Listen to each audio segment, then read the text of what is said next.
Hey y'all, what is going on? Welcome to one of the first episodes of my Pride series. I never really had the chance to talk about myself and my well-being or whatever. So it's pretty late in the month already. I know that with half of the season being almost over for Pride, I really did want to have the chance to explain myself, my individuality, and why I'm gay. Without further ado, here is my Pride series of me coming out of the closet. It's already been pretty apparent to my family, to my friends, where I had the chance to definitely know my sexuality. I was really perceived of how I thought being gay was totally bad and totally negative when I was a kid. And it all started with when you were a little kid. You always hung out with your friends, you always hung out with, it just depends on like what you watched on TV. A lot of your interests definitely spark within that interests. And growing up, my brother and I, we weren't as close as we were. He loved to play sports, he loved video games, MapleStory, a lot of just like guy things, football, 49ers things. As for me, I loved Lizzie McGuire. Lizzie McGuire was my #1 icon. Every time she would scoff, or like all these things definitely have helped me, probably influenced me to definitely be just like her one day, I think. As a young kid, at the age of 5 years old, like I knew like I really was invested in terms of her life. And that's where it all started. I hung out with a lot of friends who were girls. I had more girlfriends than guy friends. That's just how it was. And as time went on, I was obviously compared to in Filipino parties. My mom and my grandma would always say like, after a party, they would, you know, obviously gossip. Titos and titas would always gossip, and they'd be like, ay, bakla ba siya? Or ay, a little pilintik, a little acting a little bit flamboyant. And that's kind of where I took it personally, and I definitely took it very, very ouch.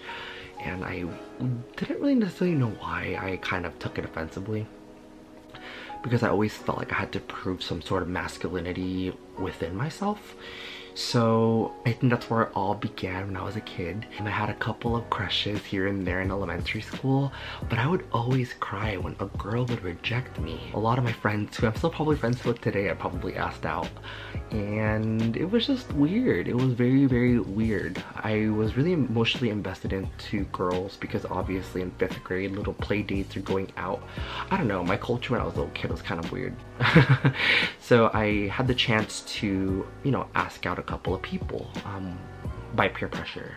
I never really thought of it into consideration, but you know, when little old Gustavo would put me in his top 8, or little Richard would always hang out with me during lunch, a lot of these things got me butterflies. So if you guys are watching this, hello. Yeah, I always had little butterflies and crushes over these guys who are awesome and they're cool, and I hope you guys are doing well. And I never really thought about my sexuality in 6th grade. 7th grade, I was introduced to Degrassi, and that's kind of where I pretty much was intrigued by Marco. You guys know Marco, he definitely was a huge epitome role. We were watching the N Noggin like late night in the summer, and I was so always invested in terms of his story. And I was just like, oh my gosh, like, he sounds like me, like he is me. And I was like, what the freak, why am I so intrigued by this? And then obviously, you know, with influences and stuff like that, the rise of internet definitely played into this. Tumblr started coming out, Formspring started coming out. I decided to, you know, kind of read a little bit more like gay teen novels, like behind everyone's backs. I never really had the chance to tell anyone this, but I would be so invested. Like that was probably like the first book that I've actually read, and that's wild. Like I would never think in a million years that I would be like reading like a gay teen book. And I had like a specific like picture in my head where like a masculine guy and another masculine guy would eventually fall. I don't know what the book was, but I think one of my friends back in elementary school, Angelica Liano, had me rent the book out. I think she's probably one of the first few people I probably knew who like I was like gay and stuff. So I rented the book and then I was so into it, and then after that, like, you know, I obviously taken pictures, MySpace, a lot of these things, and high school came along, and that's kind of where like I first began to get a lot of like hate mail. But that was also during the time where I was trying to get to know my ex-boyfriend.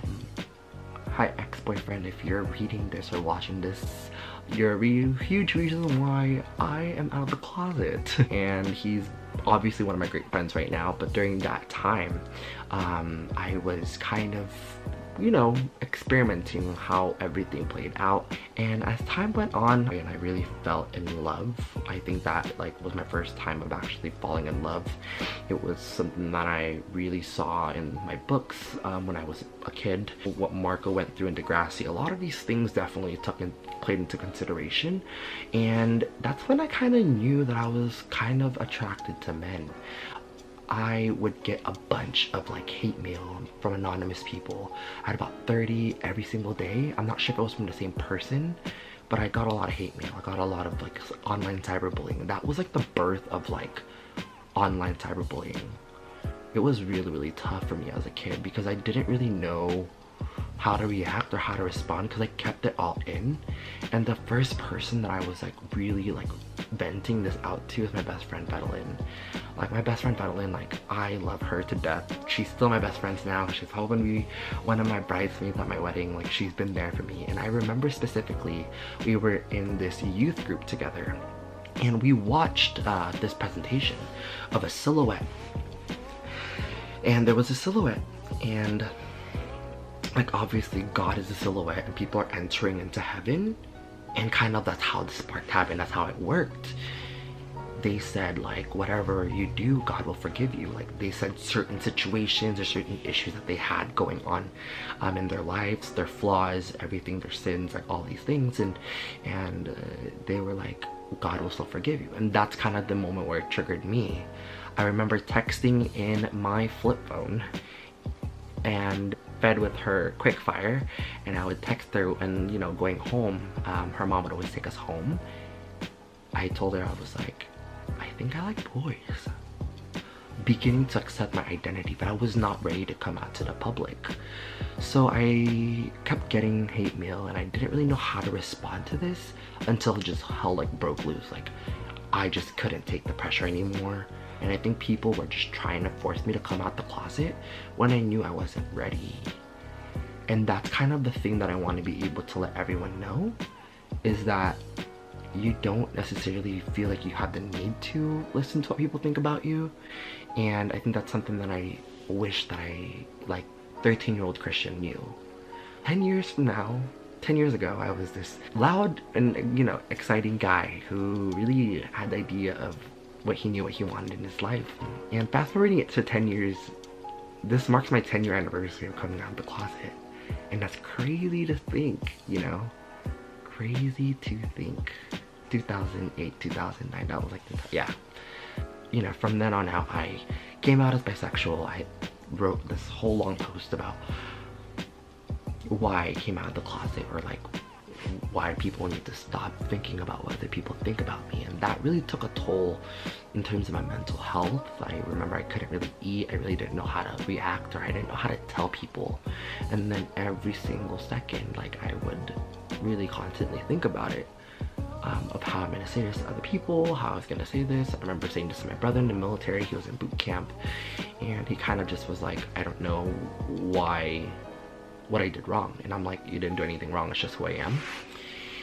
And yeah, so I remember I told my parents, and this is kind of like the most interesting part of the story, is the fact that I literally, it was a really happy day and they were just having a great time. We lived in a room, not like this before, but in our old room back at home where I used to live, where I grew up in. And my brother was in the military, and I just came back from church, and it was a perfect time. They were laughing, they were singing, they were watching YouTube videos, and it was like my time to tell them. I said, Mom, Dad, can I talk to you guys for a second? And my dad was like, sure, what's going on? And I told them, I was like, I don't think I like just girls. I think I like boys too. And my dad was like, we've known all along. My mom, obviously, one of the parents had to be very, very like in shock. My mom, I remember seeing my mom watching a wall, and my dad was like, we were just waiting for you to tell us. And from then on, I felt like I had a huge relief, because the person that was really scared to tell the most was definitely my dad. And it really, really was a huge breath of relief to definitely come out of the closet too, because in Philippine cultures, like, we never really had supportive dads. You would see it constantly all over the media, especially in the Philippines, where the dad doesn't really accept them. And surprisingly, my dad took it way more easier. He was like, it's just another day, you're just another person, you just have different preferences. And that's kind of like where it just, I was like, if I can tell my parents, I can tell everyone. And so, you know, I obviously dated my ex-boyfriend, introduced him to my parents, and that was kind of where it was. And that's kind of just how I came out of the closet. That although that I was cyberbullied, and although that I legit had, you know, some real cruel anonymous people on Formspring, I hope that you're watching this, and I want to say thank you. I didn't know how to come out of the closet, but I think everything had its time and meaning and purpose. I knew I wasn't ready to come out just yet during that time, and I knew I had the perfect time to, but I wouldn't change it any other way. And I think that's kind of like the most beautiful thing about this, is that although that I was cyberbullied, and although I had multiple hate mail about coming out of the closet, you FAGGOT, to those who are still kind of questioning your sexuality and your existence into this world, you are who you are, and you really need to embrace that. No one can take your identity away from you. And yeah, if I were saying this to little Christian at 13 years old, is that you are gonna go through a lot of stages along the way where you're gonna fall in love, you're gonna get your heart broken, you're gonna get butterflies in your stomach, you're gonna feel like you're gonna roller coaster. And that's the wave process of what it was to come out of the closet for me, especially. But I just wanted to say, you know, it's been a real ride and a real pleasure to definitely share this experience with you. Or if anyone's watching this that's really, really young, just to never let your identity be taken away from any other people, and just come out whenever you are ready. Don't really be influenced by other people or influences by peer pressure. That moment is magical, and that moment is wonderful and spectacular to have, to come out of the closet to your closest friends, to your family, to your loved ones. And it's that moment alone where it has to be very sacred. Don't be forced like you have to come out of the public like you're just any other individual, because it's a real monumental moment for you to come out. So I classify myself as gay. My pronouns are he, and I'm still the same old me. But I wanted to hear the stories that you guys have down below, whether or not you came out of the closet, or if you're an anonymous person and you're scared. Just don't be afraid to reach out to me, and I'm always here for you, and I'm really curious of what you guys thought about this video. So go ahead and give it a thumbs up if you finished it through, and don't forget to like, comment, and subscribe. Alright, thank you so much for watching. This is CBTV. Catch you, y'all. Bye guys.